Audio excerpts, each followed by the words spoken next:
বৈঠক শেষে বাড়ি ফেরার পথে যখন চোর পুলিশের তালতলা অঞ্চলে যায়, আমাদেরকে একদল অজ্ঞাত সন্ত্রাসীরা, দুর্বৃত্তরা সশস্ত্র অবস্থায় আক্রমণ করে এবং আমার সহযোদ্ধাদেরকে আহত করে।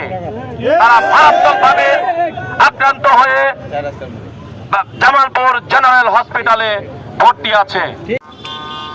আমি কিন্তু অনেক নবীন, অনেক তরুণ, অনেক যুবক, তাই না? আমি আপনাদের সকলের ছোট, অনেকের ছোট।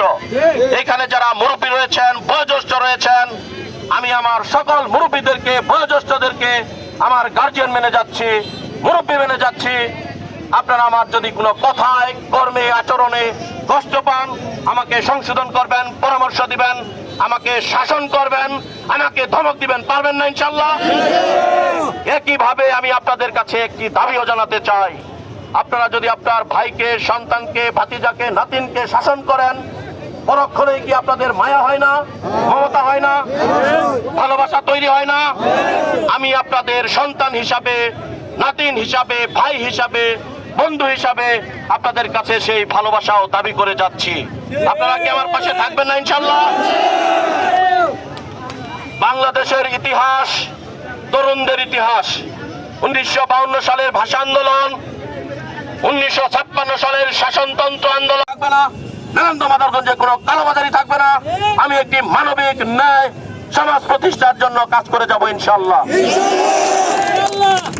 আপনারা অনেকেই বলে আমি কোত্থেকে আসলাম, কিভাবে আসলাম, তাই না? আমার পরিচয়টা একটু দিয়ে যাই।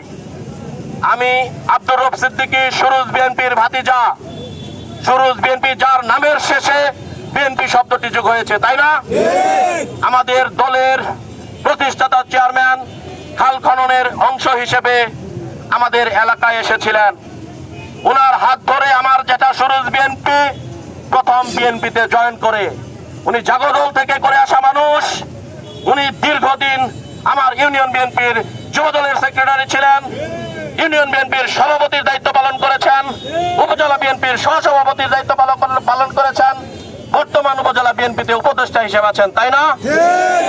আমি নিজে ছাত্র জীবনে ছাত্র দলের রাজনীতির সাথে যুক্ত ছিলাম। আমি আমার ইউনিয়ন বিএনপির সদস্য, উপজেলা বিএনপির সাবেক আহ্বায়ক কমিটির সদস্য, বর্তমান কমিটির যুগ্ম সাধারণ সম্পাদক, তাই না? আমি আন্দোলন সংগ্রামে সশরীরে অংশগ্রহণ করেছি, আমার দলবল নিয়ে অংশগ্রহণ করেছি এবং সামনের সারিতে থেকেই অংশগ্রহণ করেছি, আপনারা দেখেছেন, তাই না? আমি আন্দোলন সংগ্রাম করতে গিয়ে হুমকির শিকার হয়েছি, মামলার শিকার হয়েছি। আমি কিন্তু মানুষকে, দলকে ছেড়ে যাইনি, তাই না? আমি সর্বশেষ বৈষম্য বিরোধী ছাত্র আন্দোলনে জীবনকে বাজি রেখে, বুলেটকে ধারণ করে মানুষের কল্যাণে, রাষ্ট্রের কল্যাণে স্বৈরাচারকে বিতরণের উদ্দেশ্যে কিন্তু দাঁড়িয়ে গিয়েছিলাম, তাই না? আমাদের অনেক হেভিওয়েট নেতা আছেন, অনেক মুরব্বী নেতা আছেন, তাদেরকে আমি ধন্যবাদ জানাই।